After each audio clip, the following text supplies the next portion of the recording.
Hello friends, welcome to my YouTube channel SKG सामान्य ज्ञान। आप हमारे चैनल को सब्सक्राइब करें, बेल आइकन जरूर प्रेस करें। हम जो है 150 मार्क्स का जो है वो एक मैराथन वीडियो लेकर आए हैं। ठीक है, तो शुरू करते हैं। सबसे पहला क्वेश्चन, राष्ट्रीय पोषण सप्ताह कब मनाते हैं? तो वो 1 से 7 सितंबर तक है। ठीक है, जन्म के 1 घंटे के भीतर यदि बच्चे को स्तनपान जो है वो करवाया जाए तो जो नवजात शिशु है उसकी मृत्यु में कितने प्रतिशत की कमी देखी गई है? तो 20% की कमी जो है वो देखी गई है। ठीक है, अगला क्वेश्चन है, बालक का वजन 2 साल में कितने गुना बढ़ता है? तो बालक का वजन जो है वो 2 वर्ष में 4 गुना जो है वो बढ़ता है। नेक्स्ट क्वेश्चन है, 55 किलोग्राम का पुरुष अगर है तो वो बैठकर अगर काम करे तो उसको कितने कैलोरी ऊर्जा की आवश्यकता होती है?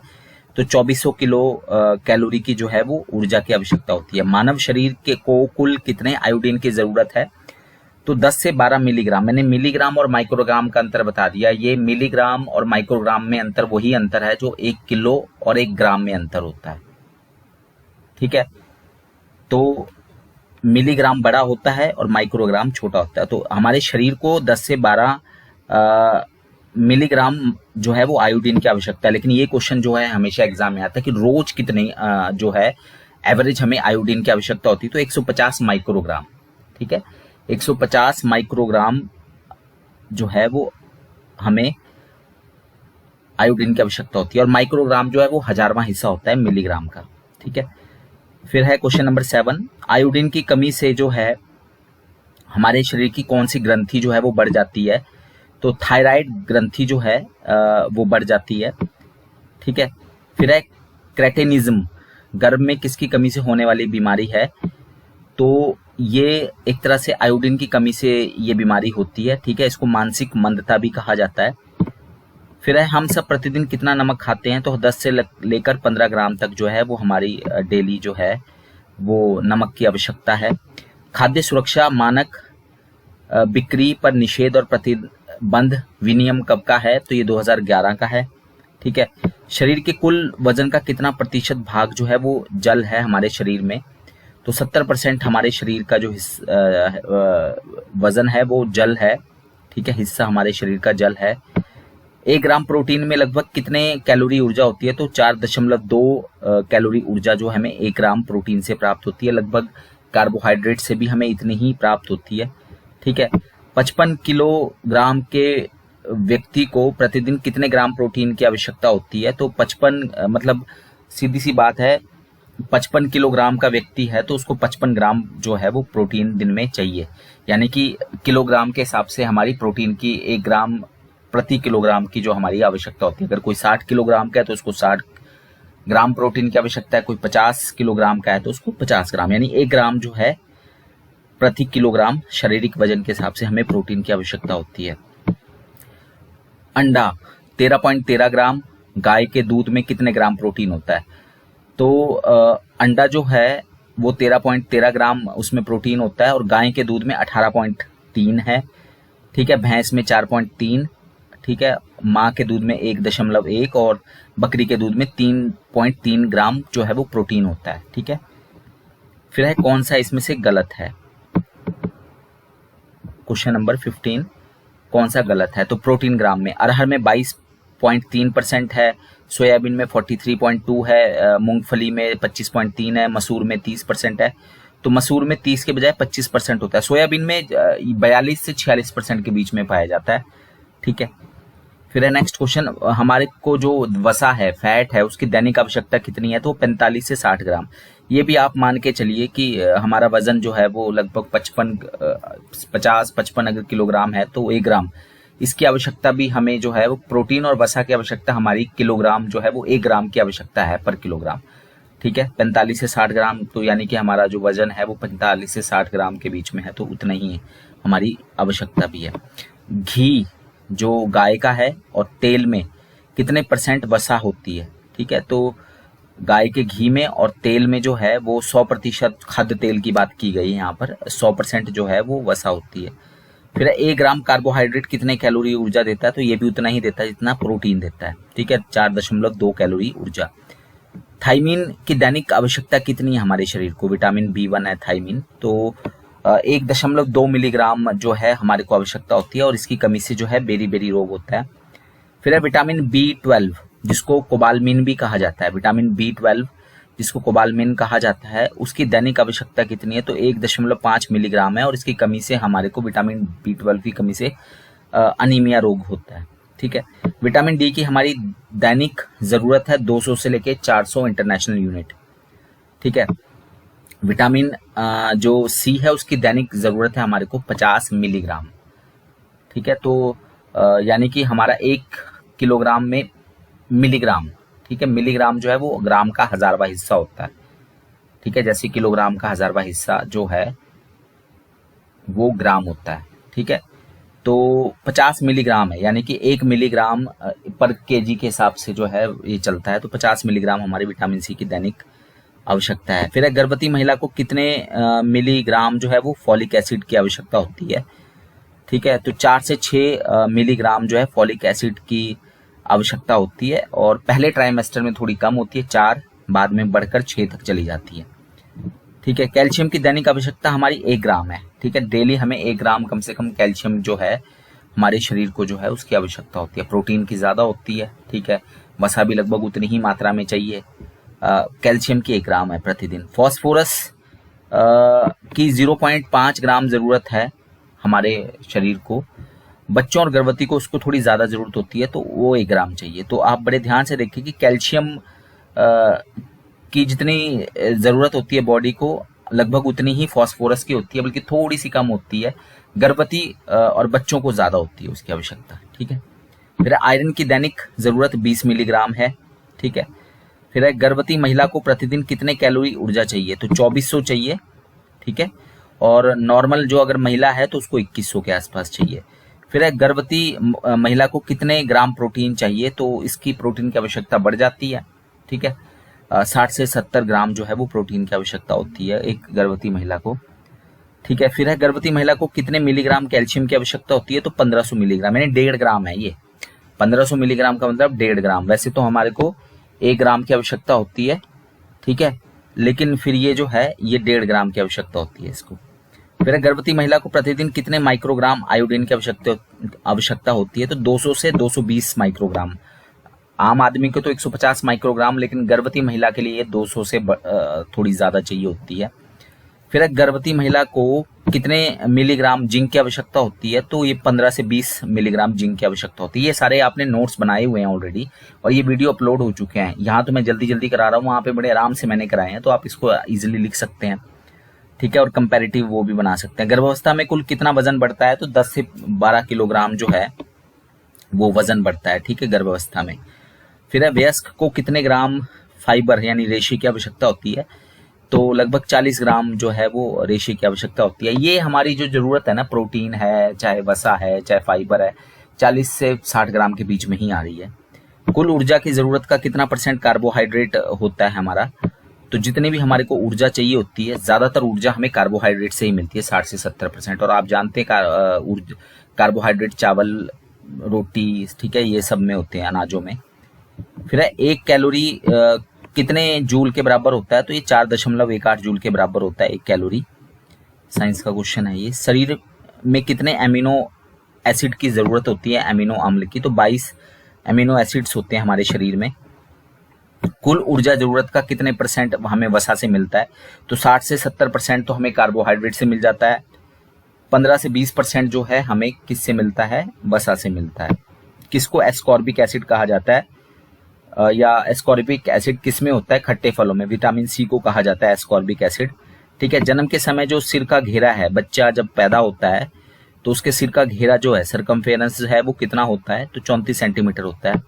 एक फुलके से हमें लगभग कितने कैलोरी ऊर्जा मिलती है? तो 80 कैलोरी ऊर्जा हमें एक रोटी से मिलती है। आयुर्वेद में कितने तत्व मिलकर जो है शरीर में धातु बनाते हैं? तो 7 तत्व जो हैं आयुर्वेद में मिलकर जो है वो धातु का निर्माण करते हैं। रस, जिसको हम अन्न कहते हैं, रक्त, मांस, मेदा जिसको वसा कहा जाता है, अस्थि, मज्जा और शुक्र। ठीक है। कौन सा शरीर का दोष नहीं है? तो 3 तरह के दोष होते हैं, वात, पित्त, कफ, रक्त।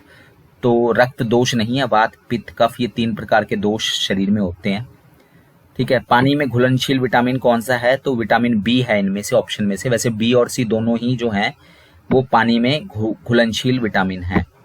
भोजन का अधिकतर भोजन का जो अधिकार है वो किस आर्टिकल में है? तो आर्टिकल 21A में जो है वो भोजन का अधिकार दिया गया है। ठीक है। राष्ट्रीय पोषण नीति कब की है? 1993 की है, और इसी के बाद जो है वो राष्ट्रीय पोषण नीति के बाद नेशनल न्यूट्रिशन पॉलिसी, इसके बाद ही जो है मिड डे मील स्कीम जो है लागू हुई। ठीक है। हर पॉलिसी के बाद, जो हर एक नीति के बाद ना कोई नई चीज आती है। प्रतिदिन वयस्क महिला को कितने ग्राम हरी पत्तेदार सब्जियों की जरूरत होती है? तो लगभग 100 ग्राम जो है हरी पत्तेदार सब्जियों की आवश्यकता होती है वयस्क महिला को। ठीक है। और पुरुष को 40 के आसपास चाहिए होती है, और बच्चों को जो है वो 50 के आसपास हरी पत्तेदार सब्जियां जो हैं। 6 माह से 6 वर्ष के बच्चे को प्रोटीन की आवश्यकता 12 से 15 ग्राम, ये बहुत इंपॉर्टेंट है। 6 माह से 6 साल के बच्चे को 12 से 15 ग्राम, गर्भवती को 18 से 20 ग्राम, किशोरियां 20 में आ जाती हैं। जो कुपोषित बच्चे होते हैं उनको 20 से लेके 25 ग्राम। ठीक है। फिर है पेलेग्रा। पेलेग्रा किस विटामिन की कमी से होता है? तो पेलेग्रा जो है ये विटामिन B3 की कमी से होता है, ये बीमारी पेलेग्रा की। ठीक है। और इसको पेलेग्रा विटामिन B3 को नियासिन भी कहा जाता है। ठीक है। और पेलेग्रा जो बीमारी हो जाती है तो वो एक तरह से खुरदरी त्वचा हो जाती है उसमें, शरीर में ना। फिर नेशनल इंस्टीट्यूट ऑफ न्यूट्रिशन, ठीक है, आप सभी जानते हैं कहाँ पर है ये हैदराबाद में है। और इसकी स्थापना कब हुई थी? तो 1918 में पहले करनूल में हुई थी, बाद में इसको 1958 में हैदराबाद शिफ्ट कर दिया गया, तब से हैदराबाद में ही है ये नेशनल इंस्टीट्यूट ऑफ न्यूट्रिशन, राष्ट्रीय पोषण संस्थान। और इसका नाम जो है वो राष्ट्रीय पोषण संस्थान 1968 में पड़ा। ठीक है।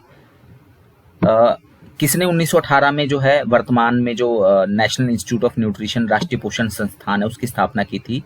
तो रॉबर्ट मैकरसन ने जो है वो नेशनल इंस्टीट्यूट ऑफ न्यूट्रिशन की जो है वो स्थापना की थी। ठीक है। फिर है नेक्स्ट क्वेश्चन, पोषण की फुल फॉर्म क्या है? तो PM overarching scheme for holistic, कई जगह न्यूट्रिशन लिखा है, कई जगह नरिशमेंट लिखा है, तो एक्चुअली नरिशमेंट है ये शब्द ना।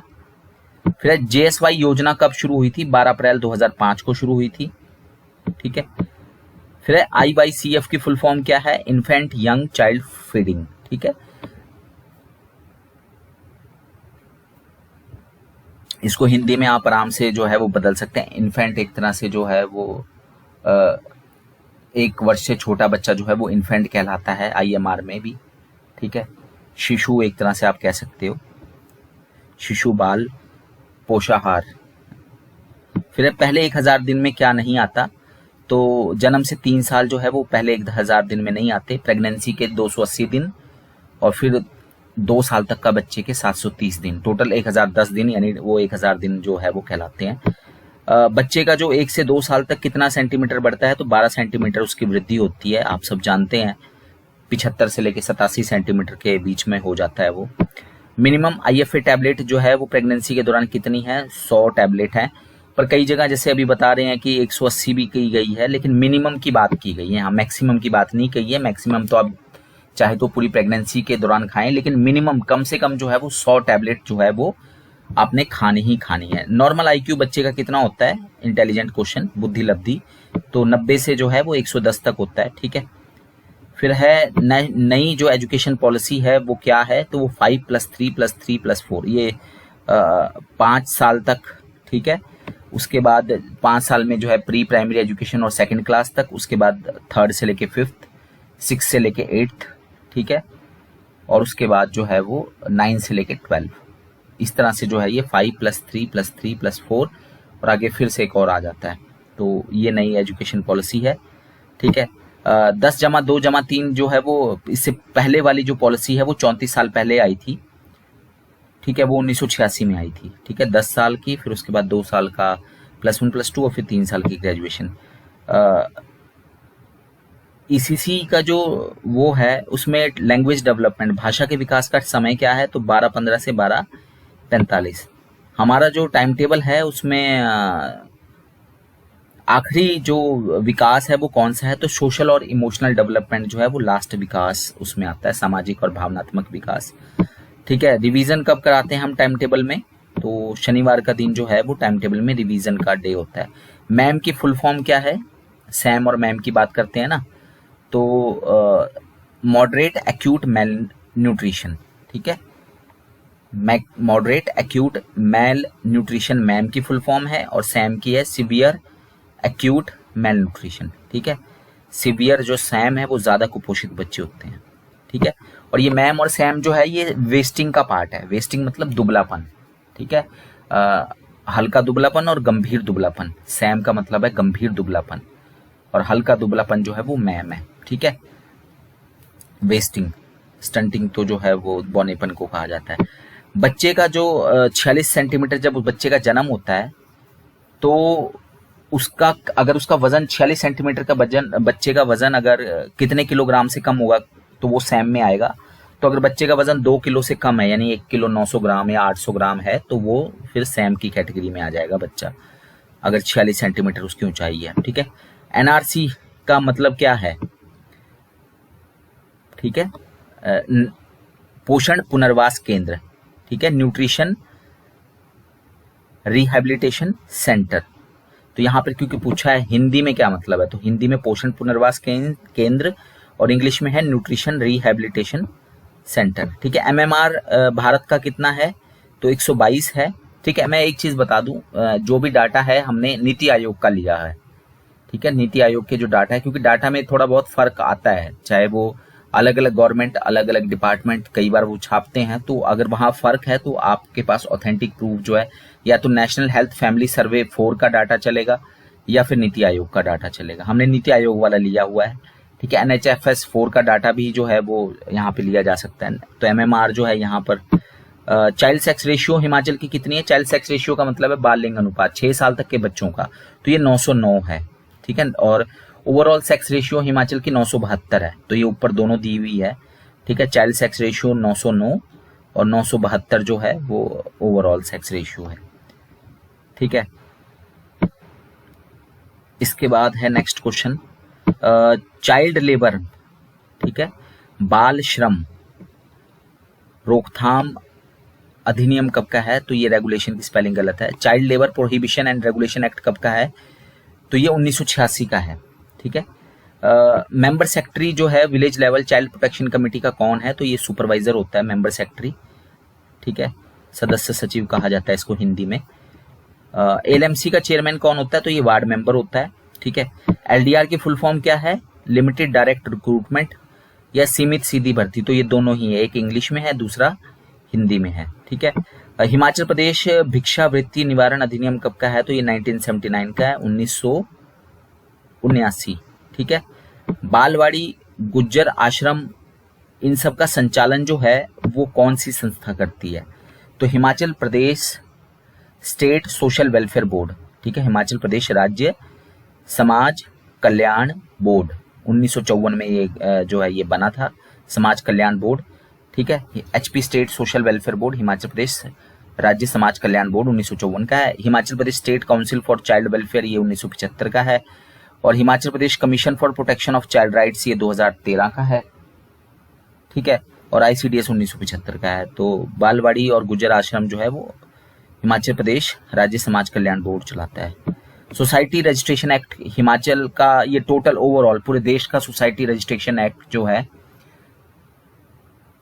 ठीक है, वो 1860 का है। फिर है फर्स्ट फेज में कितने वन स्टॉप सेंटर जो हैं वो 1/4/2015 को शुरू किया गया। तो पहले फेज में 150 जो है वन स्टॉप सेंटर जो है वो शुरू किए गए। ठीक है, 2016-17 में फिर वन स्टॉप सेंटर जो है वो हिमाचल में शुरू किया गया, और पहला वन स्टॉप सेंटर जो है वो हिमाचल में कहाँ पर था? वो था सोलन में। ठीक है, PMVY जो है वो किसकी स्कीम है? तो ये केंद्र सरकार की स्कीम है PMVY।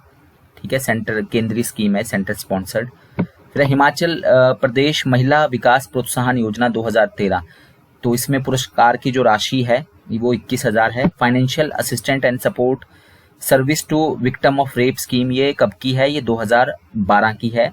ठीक है, फिर है राष्ट्रीय पोषण अभियान।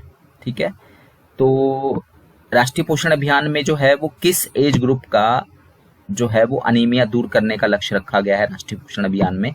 तो ये 15 से 49 वर्ष है। ठीक है, बड़ा ध्यान से आपने ध्यान रखना, राष्ट्रीय पोषण अभियान में एज ग्रुप है 15 से 49 वर्ष। Himachal Pradesh society registration act 2006 का है। अभी हमने ऊपर पढ़ा सोसाइटी रजिस्ट्रेशन एक्ट, वो 1860 का है पूरे देश का, ठीक है। और हिमाचल प्रदेश ने अपना जो है सोसाइटी रजिस्ट्रेशन एक्ट, पंजीकरण अधिनियम जो है, ठीक है, वो 2006 में जो है वो बनाया है, ठीक है। फिर है एक जो आउट ऑफ स्कूल लड़की है, 11 से 14 वर्ष की जो आउट ऑफ स्कूल गर्ल्स हैं, ठीक है, स्कूल छोड़ चुकी किशोरियां हैं, उनको दैनिक प्रोटीन की आवश्यकता कितनी होती है?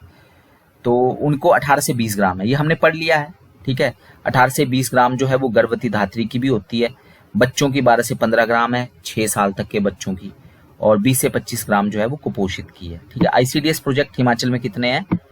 तो आईसीडीएस प्रोजेक्ट कितने हैं? 78 हैं। Global iodine deficiency disorder prevention day हम कब मनाते हैं? 21 अक्टूबर को, ठीक है। क्लोरोक्वीन जो है वो किसको ठीक करने के लिए इस्तेमाल की जाती है बीमारी को? तो ये मलेरिया के इलाज में इस्तेमाल की जाती है। हिमाचल प्रदेश सोशल जस्टिस मिनिस्टर कौन है? तो ये सरवीन चौधरी है, वर्तमान में सरवीन चौधरी हैं, ठीक है। आरटीआई एक्ट में इंफॉर्मेशन देने का टाइम जो है वो नॉर्मल केस में कितने दिन का है? तो 30 दिन के अंदर जो है वो आरटीआई एक्ट में जो है वो जवाब देना पड़ता है। आरटीआई एक्ट में मैक्सिमम पेनल्टी कितने की है? तो 25,000 जो है अधिकतम जो है वो पेनल्टी है, ठीक है। फिर है SC ST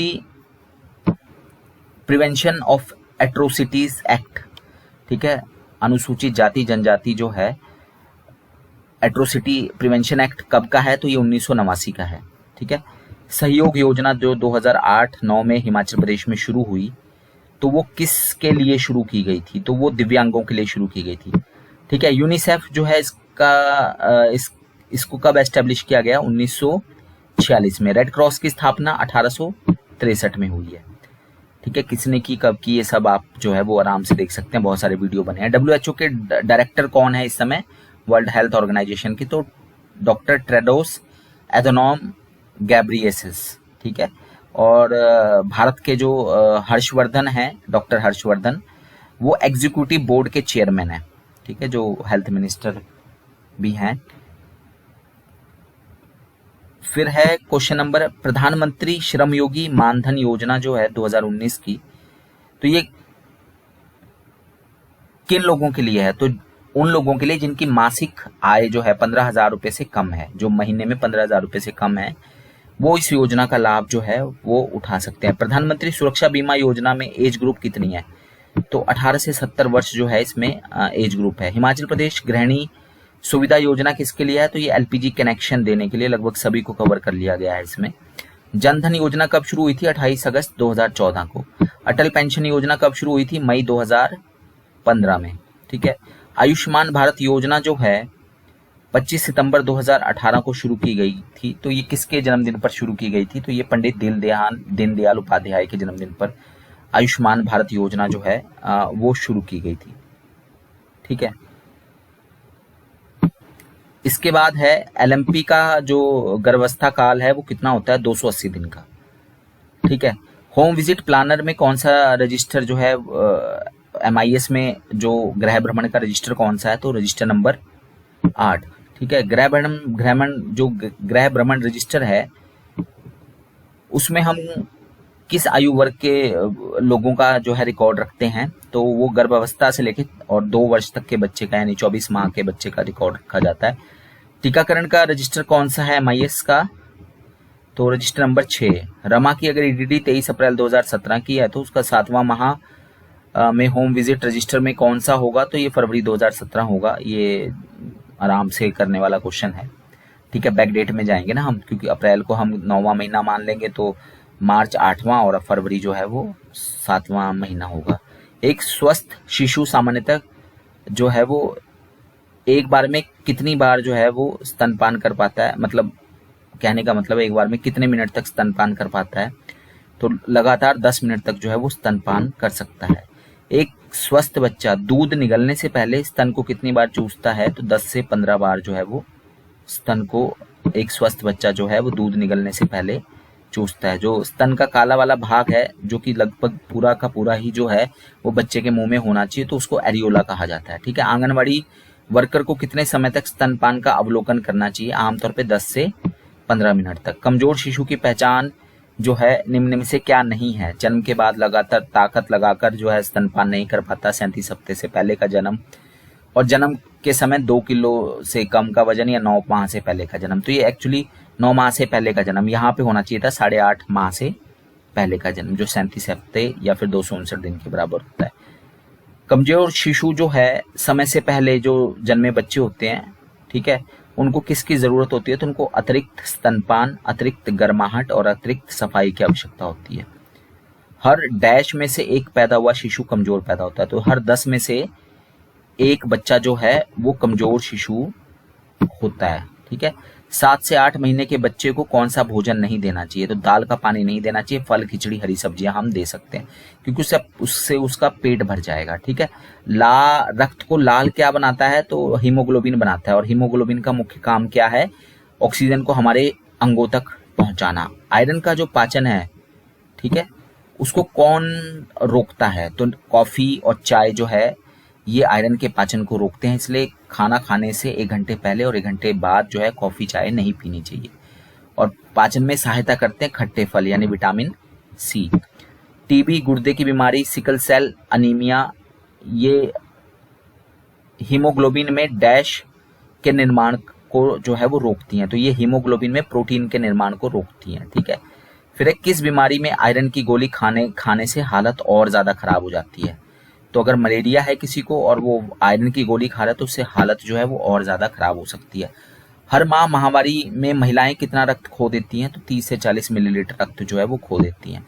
एक महिला को गर्भावस्था के दौरान रोज अतिरिक्त कितने मिलीग्राम जो है अतिरिक्त आयरन की आवश्यकता होती है? तो 15 मिलीग्राम अतिरिक्त जो है आयरन की आवश्यकता होती है। लगभग 27 मिलीग्राम जो जरूरत होती है आयरन की रोज, ठीक है।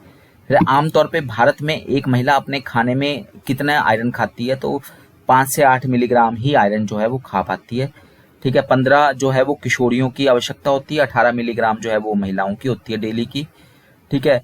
और कैल्शियम है 1000 मिलीग्राम, यानी कि 1 ग्राम कैल्शियम की आवश्यकता होती है गर्भवती धात्री की, ठीक है।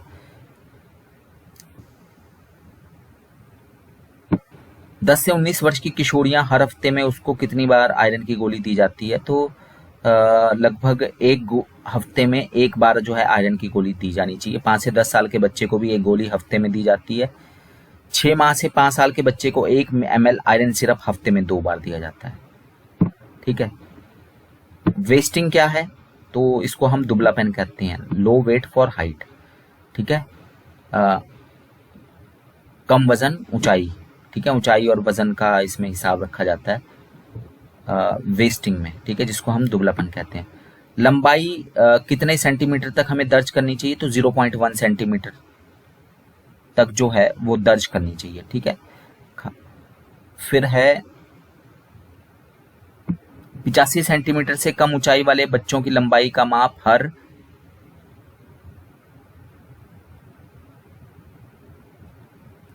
कितने दिन में लेना चाहिए? ठीक है, 85 सेंटीमीटर से, कहने का मतलब है कि 2 साल से जो कम उम्र के बच्चे हैं तो उनका जो लंबाई है वो 3 माह में 1 बार लेनी चाहिए, और जो 2 साल से ज्यादा है उनकी 6 माह में 1 बार, ठीक है। और ये इन्फेंटोमीटर का प्रयोग करते हैं हम 2 साल से कम उम्र के बच्चों के लिए, ठीक है, लिटाकर हम उसको लेते हैं, ठीक है। और 6 महीने से में 1 बार हम वजन लेते हैं 2 साल से ज्यादा बच्चों का, ये ILA मॉड्यूल में लिखा गया है, ठीक है। लेकिन आमतौर पे तो यही कहा जा रहा है कि हर माह वजन ले, लेकिन अगर क्वेश्चन आ गया तो ILA मॉड्यूल के हिसाब से ही आपने चलना है। वजन या लंबाई का माप जो है वो कितनी बार लेना चाहिए आमतौर पे? तो 2 बार जरूर जो है वो वजन लंबाई का माप लेना चाहिए, ठीक है। कितने सेंटीमीटर से कम लंबाई की लड़की जो है जन्म के समय नाटी कहलाएगी? तो 45.4 सेंटीमीटर की लड़की जो है वो नाटी कहलाएगी। लड़के जो है वो 46.1 सेंटीमीटर के अगर कम है तो वो नाटे कहलाएंगे, ठीक है। और इनकी नॉर्मल जो है वो ऊंचाई कितनी होती है जन्म के समय? लड़कियों की जो नॉर्मल हाइट जो है वो 49.1 है जन्म के समय, और लड़कों की जो है 49.9 है। फिर 1 साल में कितनी हो जाती है ये? 74 और 75.7, ये नॉर्मल है। और नाटापन के लिए ये है हमारे पास 68.9 और 71, और 2 साल में 80 और 81 से कम है तो वो नाटे कहलाएंगे 2 साल के बच्चे। लड़कियां 80 से कम है, लड़के 81.7 से, ये ऑलरेडी हमने डिस्कस कर लिया है। और एवरेज हाइट इनकी इतनी होती है 2 साल में, ठीक है। 2 साल तक का डाटा हमें याद रहना चाहिए। इसी तरह से वजन का भी है, कितने किलोग्राम से कम वजन की लड़की जो है वो कुपोषित कहलाएगी? तो 2.4 किलोग्राम से कम अगर लड़की का वजन है तो वो कुपोषित है, और लड़के का वजन अगर 2.5 किलो से कम है तो वो कुपोषित है। ठीक है। नॉर्मल वजन लड़की का होता है 3 किलो 200 ग्राम और लड़के का 3 किलो 300 ग्राम। एक साल में जो है लड़की का वजन 8.900 ग्राम नॉर्मल होता है और लड़के का 9 किलो 600 ग्राम। लेकिन अगर लड़की का वजन एक साल में 7 किलो से कम है तो वो कुपोषित है, और लड़के का वजन एक साल में 7 किलो 700 ग्राम से कम है तो वो कुपोषित है। 2 साल में 9 किलोग्राम से लड़की का वजन कम है तो वो कुपोषित है, और लड़के का जो है अगर 9 किलो 700 ग्राम से कम है 2 साल में तो वो कुपोषित है। एवरेज कितना होना चाहिए? लड़की का औसत वजन 2 साल में 11.5 किलो और लड़के का 12 किलो 200 ग्राम। इसी तरह से 46 सेंटीमीटर के लड़के लड़कियों में मैम में जो है वो कितने केजी के बच्चे आएंगे? तो अगर बच्चे 46 सेंटीमीटर का मतलब है जन्म के समय। ठीक है। तो जन्म के समय 2 किलो से 2 किलो 100 ग्राम के बीच के बच्चे जो हैं वो मैम में आएंगे। ठीक है। और अगर बच्चे का वजन 2 किलो से कम है तो फिर वो सैम में आ जाएगा। ठीक है। और 2 किलो से लेकर 2 किलो 200 ग्राम से लेकर और 3 किलो 1 ग्राम तक जो बच्चा है वो नॉर्मल में जो है वो काउंट किया जाता है। ठीक है। 0 से 3 माह में प्रति सप्ताह कितना वजन बढ़ता है? तो हर हफ्ते जो है वो 200 ग्राम वजन बढ़ता है। देखिए ये कोई अलग अलग नहीं है, ये ILA मॉड्यूल से उठाए गए हैं क्वेश्चन, और WHO बात घूम फिर के वहीं आती है। ठीक है। तो आप दोनों ही तरह से आप उसको पढ़ के रखिए। तो शुरू के 3 महीनों में जो है वो हर हफ्ते 200 ग्राम वजन बढ़ता है। उसके बाद फिर 4 माह से लेकर 6 माह तक हर हफ्ते जो है वो 150 ग्राम वजन बढ़ता है। फिर 7 महीने से लेकर 9 महीने तक हर हफ्ते 100 ग्राम वजन जो है वो चेंज होता है। ठीक है। ये कोई हार्ड एंड फास्ट रूल नहीं है, ये एक एवरेज बात की गई है। 1 से 2 साल के बच्चा जो है प्रतिवर्ष कितना वजन उसका बढ़ता है? तो लगभग 1 से लेकर 2 साल के बच्चे का वजन जो है वो लगभग 2.5 किलो बढ़ता है। ठीक है।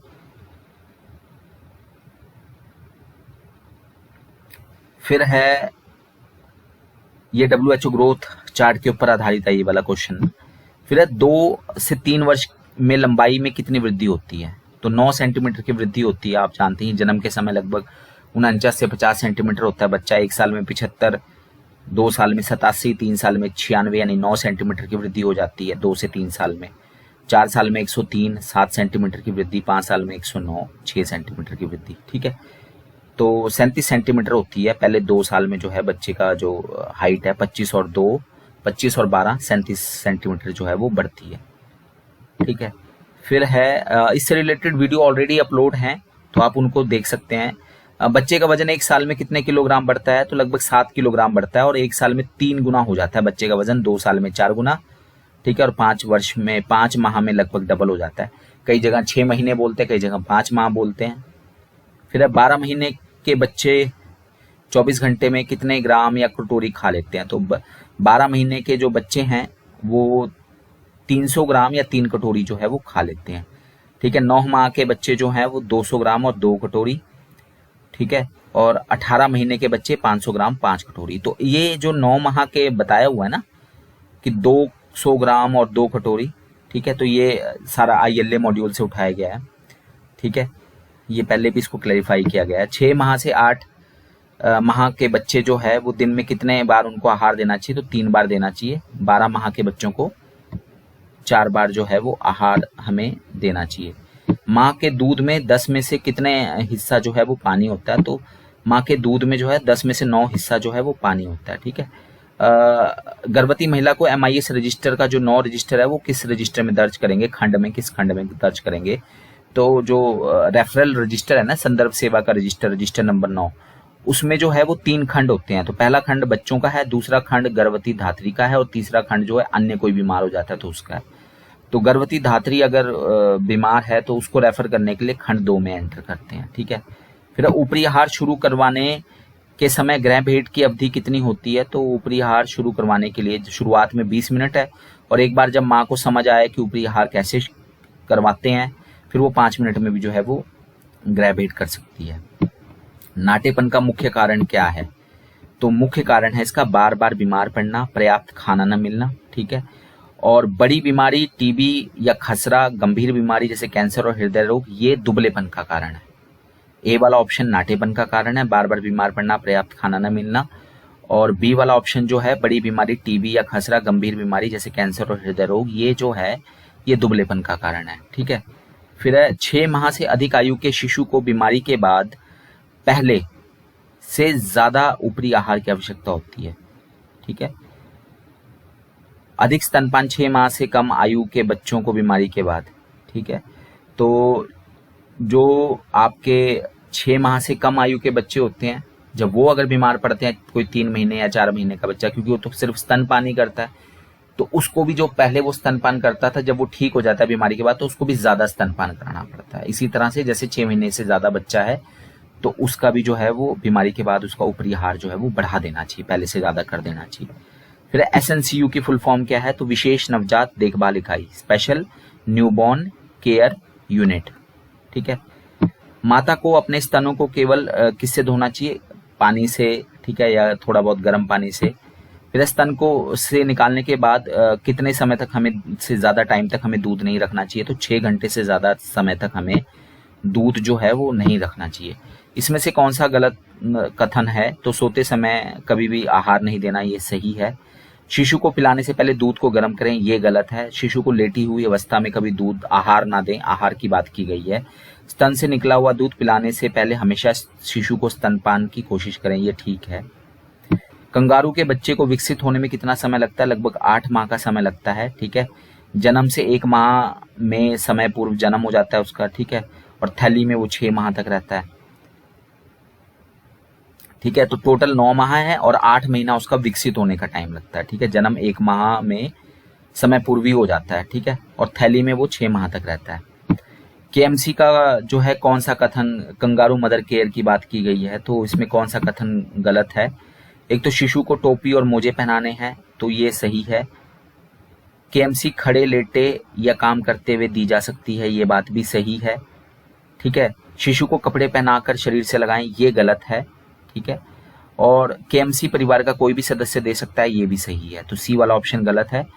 ठीक है, और केएमसी हमें कंगारू मदर केयर कब तक देनी चाहिए, जब तक बच्चा 2.5 किलो का ना हो जाए। ठीक है, और 1 माह तक ना हो जाए, तब तक हमें जारी रखनी चाहिए कंगारू मदर केयर। नवजात शिशु बीमार है, ठीक है, तो उसके 4 जोखिम क्या है, अगर बीमार नवजात के 4 जोखिम कौन से हैं, तो निमोनिया 60 से ज्यादा बार 1 मिनट में सांस ले, छूने पर ठंडा हो, स्तनपान में जो है वो कमी दिखाए और अधिक सक्रिय हो। यहाँ पे सक्रियता नहीं होती, ये वाला गलत है। ठीक है, सक्रिय ना हो बच्चा, स्तनपान में कमी, छूने पे ठंडा और निमोनिया अगर उसको 1 मिनट में 7 बार से ज्यादा सांस ले रहा है, तो ये 4 जोखिम है नवजात शिशु बीमार नवजात के। बीमार नवजात को कौन सा एंटीबायोटिक दे सकते हैं, तो ये सभी दे सकते हैं, जेंटामाइसिन भी और एमॉक्सीसाइक्लिन भी। ठीक है, खून हमारे शरीर में कहाँ पर बनता है, तो ये बोन मैरो में, अस्थि मज्जा में जो है खून जो है वो बनता है। 6 माह से 5 वर्ष के बच्चे, हर 10 में से कितना बच्चा जो है वो अनीमिया का शिकार है, तो हर 10 में से 6 बच्चे जो हैं वो अनीमिया का शिकार हैं। साफ धागे की लंबाई कितने इंच होनी चाहिए प्रसव के लिए, तो लगभग 6 इंच की होनी चाहिए और इसके 2 टुकड़े चाहिए। ठीक है, प्रसव के 6 सप्ताह बाद अंडाशय से पुनः अंडा निकलने लगता है। इसका मतलब है कि कोई भी महिला बच्चे को जन्म देने के 6 हफ्ते बाद दोबारा से जो है वो प्रेग्नेंट होने के लायक हो जाती है। ठीक है, तो ये हमारे जो थे वो मैराथन वीडियो थे, 150 क्वेश्चन हमने जो है रिवीजन के तौर पे जो है देखे। ठीक है, धन्यवाद, थैंक यू।